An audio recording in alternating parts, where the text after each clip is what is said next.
প্রিয় বন্ধুরা, ভালোবাসি অঙ্ক চ্যানেলে সবাইকে স্বাগত। আজ আমরা দশম শ্রেণী গণিত অধ্যায় 7 শুরু করব। এখানে রয়েছে বৃত্তস্থ কোণ সম্পর্কিত উপপাদ্য। তোমাদের বইতে দেখো 120 নম্বর পৃষ্ঠায় শুরু হয়েছে বৃত্তস্থ কোণ সম্পর্কিত উপপাদ্য। তো এখানে প্রথমে নিজে করে 7.1 শুরু করার আগে আমরা এই অধ্যায় সম্পর্কিত কয়েকটি সংজ্ঞা আগে জেনে নেব। অর্থাৎ এখানে যেমন রয়েছে বৃত্তস্থ কোণ, কেন্দ্রস্থ কোণ। তো বৃত্তস্থ কোণ কাকে বলে এবং কেন্দ্রস্থ কোণ কাকে বলে সেটা আগে আমরা জেনে নেব। তো শুরু করার আগে বলে, যারা আমার ক্লাসে আজ নতুন জয়েন করেছো তারা আগের ক্লাসগুলি ডিসক্রিপশন বক্সে দেওয়া প্লেলিস্টের লিঙ্ক থেকে দেখে নিও। আর পরবর্তী ক্লাসগুলি কন্টিনিউ করার জন্য অবশ্যই চ্যানেলটিকে সাবস্ক্রাইব করে নিও। শুরু করছি আজকের ক্লাস। তো দেখো, বৃত্ত সম্পর্কিত সমস্ত তথ্য বা বৃত্তের বিভিন্ন অংশগুলো আমরা কিন্তু তৃতীয় অধ্যায়ে শিখে এসেছি। এখানে শুধু আমরা শিখব বৃত্তস্থ কোণ এবং কেন্দ্রস্থ কোণ। তো বৃত্তস্থ কোণ কাকে বলে বললে আমরা বলবো, এই যে বৃত্তটা যে বক্ররেখা দ্বারা অঙ্কিত হয়েছে, এই বক্ররেখাটাকে বলা হয় বৃত্তের পরিধি। আর এই পরিধির অংশকে বলা হয় বৃত্তচাপ। তো এখানে মনে করি আমরা একটি বিন্দু নিলাম পরিধির উপর এ এবং একটি বিন্দু নিলাম বি। তাহলে এই এ বি বিন্দুর দ্বারা বৃত্তের পরিধিটিকে দুটো অংশে ভাগ করা হয়েছে। একটা হচ্ছে এই অংশ আর একটা হচ্ছে এই অংশ। তাহলে এই যে দুটো চাপ তৈরি হলো, একটা বৃত্তচাপ, এই এ বি একটা বৃত্তচাপ, আর এখানে বাইরের দিকে এইটাও একটা বৃত্তচাপ। মনে করি এটা যদি সি দিই তাহলে এ সি বি এটা একটা বৃত্তচাপ, আর এ বি একটা বৃত্তচাপ। এই বড় বৃত্তচাপটাকে বলা হয় অধিচাপ, ছোটটাকে বলা হয় উপচাপ। এখন এই এ বি চাপের সামনের দিকে যে চাপটা রয়েছে বা এর বিপরীত, এটা একটা চাপ, আর তার বিপরীত দিকে যে চাপটা রয়েছে সেই চাপের উপর অবস্থিত কোনো বিন্দু যদি আমরা এখানে নিলাম, মনে করি এখানে একটি বিন্দু নিলাম পি, তাহলে এই পি বিন্দুর সঙ্গে এই এ বি চাপের প্রান্ত বিন্দুদ্বয় যুক্ত করলে, অর্থাৎ এপি এবং বিপি যদি আমরা যুক্ত করি, এপি এবং বিপি যদি যুক্ত করা হয়, তাহলে এই এ বি চাপের সামনের দিকে যে কোণ উৎপন্ন হলো, অর্থাৎ এ পি বি, এই কোণটিকে বলা হচ্ছে এ বি চাপের দ্বারা গঠিত সম্মুখ বৃত্তস্থ কোণ বা পরিধিস্থ কোণ। অর্থাৎ বৃত্তস্থ কোণ কাকে বলে বললে আমরা বলবো, কোনো চাপের প্রান্ত বিন্দু দুটির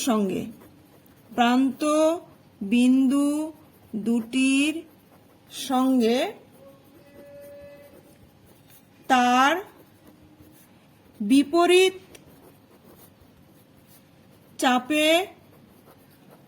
চাপের উপর অবস্থিত কোনো বিন্দুকে রেখাংশ দ্বারা যুক্ত করলে যে কোণ উৎপন্ন হয় তাকে ওই চাপের দ্বারা গঠিত সম্মুখ বৃত্তস্থ কোণ বা পরিধিস্থ কোণ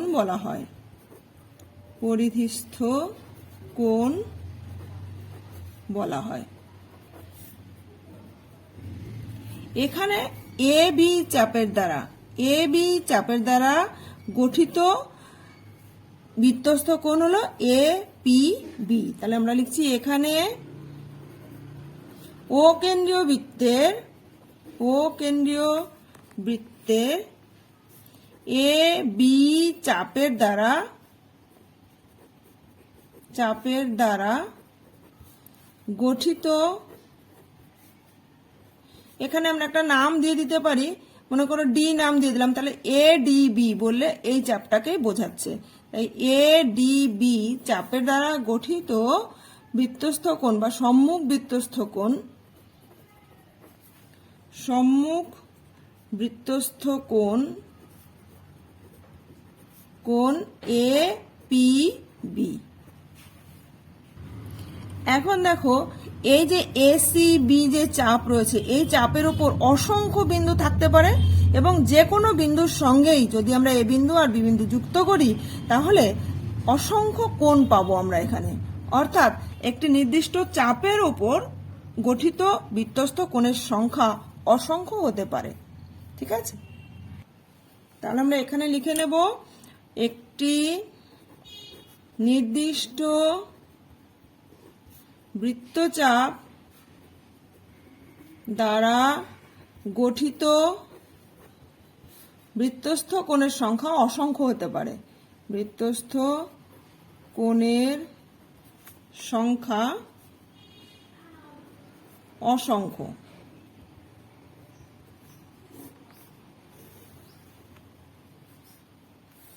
এবার আমরা জানবো কেন্দ্রস্থ কোণ কাকে বলে। দেখো আমরা একটি বৃত্ত ও কেন্দ্রীয় একটি বৃত্ত অঙ্কন করে নিয়েছি। এই বৃত্তের পরিধির উপর দুটো বিন্দু নিলাম আমরা A O B, A B। তাহলে এই যে AB চাপ উৎপন্ন হলো, এখানে এইটি ছোট চাপ আর এটি বড় চাপ, অর্থাৎ এটি অধিচাপ, এটা উপচাপ। তো এখানে একটি নাম দিলাম P, অর্থাৎ APB। এই যে চাপ, এই চাপের প্রান্ত বিন্দু হলো A এবং B। এই প্রান্ত বিন্দুদ্বয়কে যদি কেন্দ্রবিন্দুর সঙ্গে যুক্ত করা হয় তাহলে কেন্দ্রে যে কোণ উৎপন্ন হবে তাকে বলা হবে এই চাপের দ্বারা সৃষ্ট কেন্দ্রস্থ কোণ। তাহলে দেখো আমরা A বিন্দুর সঙ্গে প্রথমে O বিন্দু যুক্ত করে নিলাম, এবার B বিন্দুর সঙ্গে O বিন্দু যুক্ত করে নিচ্ছি। তাহলে এখানে যে কোণ সৃষ্টি হলো A ও B, এটি হচ্ছে APB চাপের দ্বারা গঠিত সম্মুখ কেন্দ্রস্থ কোণ। তাহলে কেন্দ্রস্থ কোণ কাকে বলে লিখলে আমরা লিখব কোনো চাপের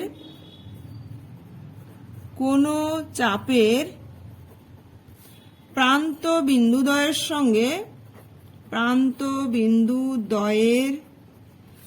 সঙ্গে কেন্দ্রবিন্দু যুক্ত করলে কেন্দ্রবিন্দুটি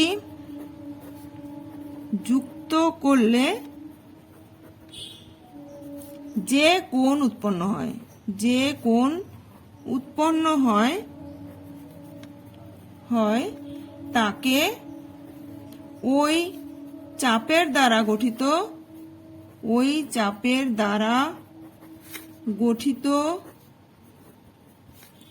সম্মুখ কেন্দ্রস্থ কোণ বলা হয়। সম্মুখ কেন্দ্রস্থ কোণ বলা হয়। এখানে চিত্রে ও কেন্দ্রীয় বৃত্তের APB চাপের দ্বারা গঠিত কেন্দ্রস্থ কোণ A ও B। একটা চাপের দ্বারা কিন্তু একটি মাত্রই কেন্দ্রস্থ কোণ উৎপন্ন হয়।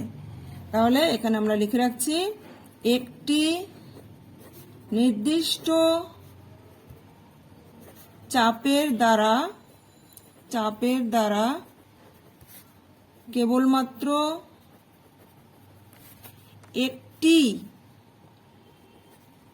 একটি কেন্দ্রস্থ কোণ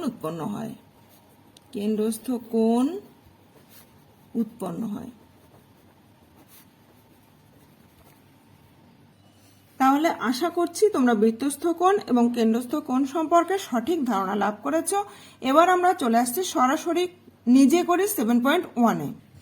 নিজে করি 7.1-এর 1 নম্বরে রয়েছে পাশের ছবিতে কোণ AMB বৃত্তচাপ APB দ্বারা গঠিত সম্মুখ ড্যাশ কোণ। দেখো AMB এই কোণটি বৃত্তচাপ APB এর দ্বারা গঠিত সম্মুখ আমরা দেখতে পাচ্ছি বৃত্তস্থ কোণ, কারণ বৃত্তের পরিধির উপর অবস্থিত কোনো বিন্দুর সঙ্গে কোণ উৎপন্ন হয়েছে, অর্থাৎ এটা হচ্ছে বৃত্তস্থ কোণ। তাহলে আমরা খাতায় লিখে নেব এই কোণটি হলো বৃত্তস্থ কোণ, বৃত্তস্থ কোণ। এবং এ এন বি অর্থাৎ এই কোণটি বৃত্তচাপ ড্যাশ দ্বারা গঠিত সম্মুখ বৃত্তস্থ কোণ। দেখো এই কোণটি কিন্তু এই এ কিউ বি এই চাপের দ্বারা গঠিত সম্মুখ বৃত্তস্থ কোণ। তাহলে এখানে আমরা লিখব এ কিউ বি চাপের দ্বারা গঠিত সম্মুখ বৃত্তস্থ কোণ। এরপর 2 নম্বর প্রশ্ন দেখো, পাশের ছবিতে কোণ এসএলটি এই কোণটি ড্যাশ জ্যায়ের দ্বারা এল বিন্দুতে গঠিত সম্মুখ কোণ। তাহলে এখানে দেখো এই ছবিতে কোণ এসএলটি এই কোণটি এসটি জ্যায়ের দ্বারা এল বিন্দুতে গঠিত সম্মুখ কোণ। তাহলে এখানে আমরা লিখব এসটি জ্যায়ের দ্বারা।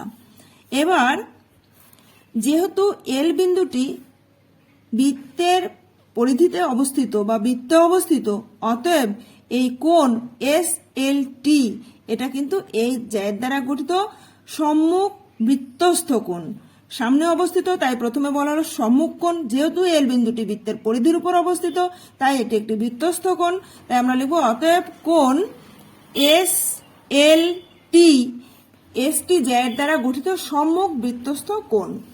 আবার কোণ এসএলটি বৃত্তচাপ ড্যাশ দ্বারা গঠিত সম্মুখ বৃত্তস্থ কোণ। এখানে কিন্তু বৃত্তচাপ এসএনটি দ্বারা গঠিত সম্মুখ বৃত্তস্থ কোণ। এবার আমরা চলে এসেছি নিজে করি 7.2 পেজ নাম্বার 121। দেখো পেজ নাম্বার 121 রয়েছে নিজে করি 7.2। 1 নম্বর প্রশ্নে আমি একটি বৃত্ত আঁকি এবং ওই বৃত্তে দুটি বৃত্তস্থ কোণ আঁকি যারা একই বৃত্তচাপের দ্বারা গঠিত। বিতে রয়েছে একই বৃত্তচাপের দ্বারা গঠিত নয়। তাহলে আমরা প্রথমে এ আঁকছি, একটি বৃত্ত আঁকবো, তাতে দুটি বৃত্তস্থ কোণ আঁকবো যারা একই বৃত্তচাপের দ্বারা গঠিত।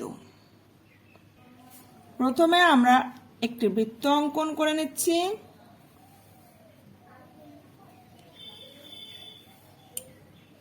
বৃত্ত অঙ্কন করে নিলাম যার কেন্দ্র ও।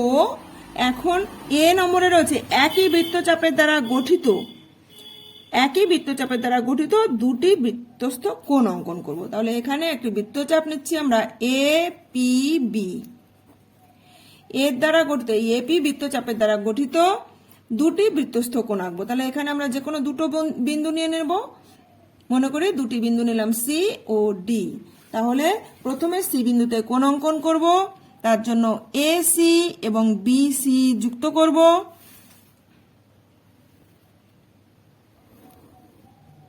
তাহলে এটি একটি বৃত্তস্থ কোণ হলো।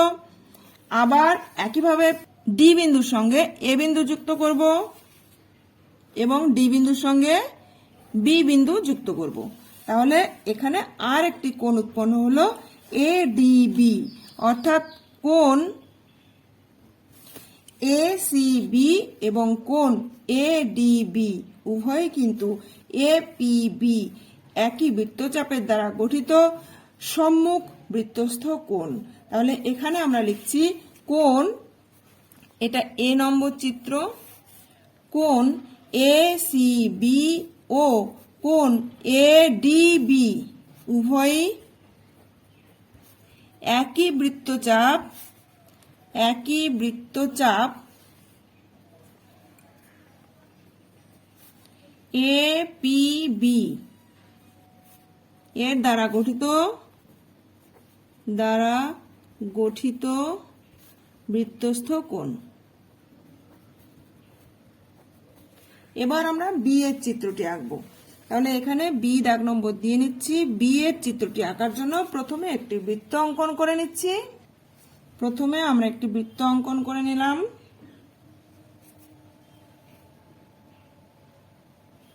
বৃত্তটির কেন্দ্র নাম দিলাম ও। এবার এইখানে আমরা দুটো বৃত্তস্থ কোণ অঙ্কন করব যারা একই চাপের দ্বারা গঠিত নয়।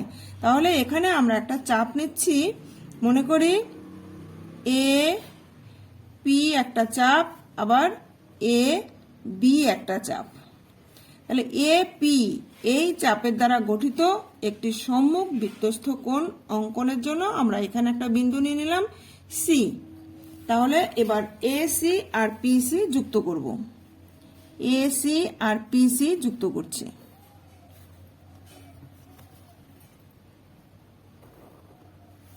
এই কোণটি হলো এই এপি চাপের দ্বারা গঠিত সম্মুখ বৃত্তস্থ কোণ। আবার এইখানে একটি আমরা বিন্দু নিয়ে নিচ্ছি, মনে করি ডি।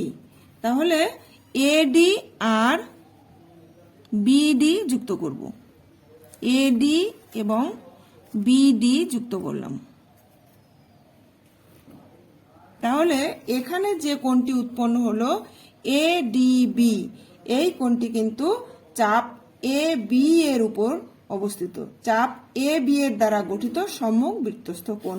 তাহলে আমরা লিখছি কোণ এ সি পি হলো এ পি চাপের দ্বারা গঠিত বৃত্তস্থ কোণ এবং কোণ এডিবি হলো এ পি বি এই চাপের দ্বারা গঠিত বৃত্তস্থ কোণ। অর্থাৎ দুটো ভিন্ন ভিন্ন চাপের দ্বারা গঠিত দুটো বৃত্তস্থ কোণ এখানে দেখানো হলো। এবার দেখো 3 দাগে কতগুলো ছবি দেওয়া আছে, এই ছবিগুলি দেখে উত্তর দিই। ও বৃত্তের কেন্দ্র, এখানে 1 নম্বর 2 নম্বর 3 নম্বর 4 নম্বর 5 নম্বর যে 5টা ছবি দেওয়া আছে, সেই ছবিগুলির সাপেক্ষে পরের পৃষ্ঠায় অর্থাৎ 122 পৃষ্ঠায় এখানে প্রশ্ন দেওয়া আছে। এখানে যে শূন্যস্থান দেওয়া আছে সেই শূন্যস্থানগুলো ছবি দেখে দেখে পূরণ করতে হবে। তো আমরা ছবিগুলি খাতায় এঁকে নিয়েছি এবং পাশে প্রশ্নটি লিখে নিয়েছি। দেখো চিত্রটি ভালো করে দেখো। ও হচ্ছে বৃত্তের কেন্দ্র, আর এখানে এ ও বি এই কোণটি এ পি বি বৃত্তচাপের দ্বারা গঠিত ড্যাশ কোণ, এই চাপের দ্বারা গঠিত কেন্দ্রস্থ কোণ। তাহলে এখানে আমরা লিখব কেন্দ্রস্থ কোণ। 2 নম্বর চিত্রে দেখো, এখানে চিত্রের ড্যাশ কোণটি এ কিউ বি বৃত্তচাপের দ্বারা গঠিত বৃত্তস্থ কোণ। এ কিউ বি এই যে বৃত্তচাপ তার দ্বারা গঠিত বৃত্তস্থ কোণ আমরা দেখতে পাচ্ছি কোণ এ পি বি। তাহলে এখানে লিখব কোণ এ পি বি, কোণটি এ কিউ বি বৃত্তচাপের দ্বারা গঠিত বৃত্তস্থ কোণ। 3 নম্বর চিত্রে দেখো, এখানে ও কেন্দ্রীয় বৃত্তের এখানে আমরা দেখতে পাচ্ছি চিত্রে এডিবি এই কোণটি ড্যাশ বৃত্তচাপের দ্বারা গঠিত ড্যাশ কোণ। এখানে কিন্তু এ কিউ বি বৃত্তচাপের দ্বারা গঠিত সম্মুখ বৃত্তস্থ কোণ। তাহলে এখানে লিখব কোণটি এ কিউ বি চাপের দ্বারা গঠিত, এটি একটি বৃত্তস্থ কোণ। এরপরে 4 নম্বর চিত্রে দেখো, চিত্রে এ সি বি কোণটি ড্যাশ বৃত্তচাপের দ্বারা গঠিত বৃত্তস্থ কোণ ড্যাশ। যেহেতু সি বিন্দুটি কিন্তু একদম পরিধির উপর অবস্থিত নয়, জাস্ট তার ভেতরেই অবস্থিত, পরিধির বাইরেও নয়, পরিধির উপরেও নয়, পরিধির ভেতরে অর্থাৎ বৃত্তের ভেতরে অবস্থিত। তাহলে এটি কিন্তু বৃত্তস্থ কোণ নয়, এ পি বি চাপের দ্বারা গঠিত বৃত্তস্থ কোণ নয়। তাই আমরা লিখব কোণটি এ পি বি চাপের দ্বারা গঠিত বৃত্তস্থ কোণ নয়। এরপরে 5 নম্বর দেখো, চিত্রে ড্যাশ কোণটি ড্যাশ বৃত্তচাপের দ্বারা গঠিত বৃত্তস্থ কোণ নয়। এখানে ডি বিন্দুটিও কিন্তু পরিধির উপর অবস্থিত নয়, পরিধির বাইরে অবস্থিত। তাহলে এখানে এ কিউ বি চাপের দ্বারা এ ডি বি কোণটি বৃত্তস্থ কোণ নয়। তাহলে আমরা লিখব কোণ এ ডি বি কোণটি এ কিউ বি চাপের দ্বারা গঠিত বৃত্তস্থ কোণ নয়। এরপরে দেখো বি দাগে দুটো চিত্র দেওয়া আছে, দুটো চিত্র থেকে দুটো প্রশ্ন রয়েছে এখানে। প্রথম 1 নম্বর চিত্রে কোণ দুটি ড্যাশ এবং ড্যাশ একই বৃত্তাংশস্থ কোণ, অর্থাৎ এই যে ডি কোণ আর সি কোণ, এই কোণ দুটি একই বৃত্তের অংশের উপর অবস্থিত, তাই বলা হচ্ছে এই কোণ দুটি একই বৃত্তাংশস্থ কোণ। তাহলে এখানে আমরা লিখব কোণ এ সি বি এবং এ ডি বি। তাহলে এখানে লিখে নিচ্ছি কোণ এ সি বি এবং কোণ এ ডি বি একই বৃত্তাংশস্থ কোণ, মানে এই যে বৃত্তটাকে এ বি যে দুটি অংশে ভাগ করেছে, এই একটা বড় অংশ, একটা ছোট অংশ, তাহলে এই অংশকে বলা হচ্ছে অধিবৃত্তাংশ আর এই ছোট অংশকে বলা হচ্ছে উপবৃত্তাংশ। কোণ দুটোই কিন্তু অধিবৃত্তাংশের মধ্যে অবস্থিত। দেখো আমরা কালার করে বুঝিয়ে দিয়েছি যে এটি বৃত্তের একটি অংশ আর এই সাদা অংশটি আরেকটি অংশ, অর্থাৎ এই দুটো কোণই কিন্তু এখানে পিঙ্ক কালারের মধ্যে অবস্থিত, বৃত্তের পিঙ্ক কালারের অংশের মধ্যে অবস্থিত, তাই এরা হচ্ছে এ ডি সি বৃত্তাংশে অবস্থিত। এবার 2 নম্বর চিত্রে এখানে দুটো কোণ রয়েছে, এই একটা কোণ, এই একটা কোণ, একই রকম এই বৃত্তের অংশের মধ্যে অবস্থিত, কিন্তু কোণ এই ডি আর সি বিন্দুটি দুটি কিন্তু পরিধির উপর অবস্থিত নয়, তাই এইগুলোকে বৃত্তাংশস্থ কোণ বলা যাবে না। তাই আমরা এখানে লিখব 2 নম্বর চিত্রে কোণ এ সি বি ও কোণ এ ডি বি কোণ দুটি বৃত্তাংশস্থ কোণ নয়, যেহেতু সি এবং ডি বিন্দু দুটি বৃত্তের পরিধির উপর অবস্থিত নয়, তাই এইগুলো বৃত্তাংশস্থ কোণ নয়। আজ তাহলে এ পর্যন্ত রইল, আমাদের নিজে করি 7.2 কমপ্লিট হলো। এর পরবর্তী ক্লাসে আমরা উপপাদ্য 34 শিখব। তো পরবর্তী ক্লাসগুলি কন্টিনিউ করার জন্য এখনো যারা চ্যানেলটিকে সাবস্ক্রাইব করেন তারা অবশ্যই চ্যানেলটিকে সাবস্ক্রাইব করে নিও, পাশে থাকা বেল আইকনের অল বাটনটি প্রেস করে দিও, যাতে আমি ভিডিও আপলোড করার সঙ্গে সঙ্গে তোমাদের কাছে নোটিফিকেশন পৌঁছে যায়। ভালো লাগলে একটা লাইক করে দিও, বন্ধুদের মধ্যে বেশি বেশি করে শেয়ার করে দিও, কোথাও বুঝতে অসুবিধা হলে বা ভিডিওটি কেমন লাগলো কমেন্ট করে জানিও।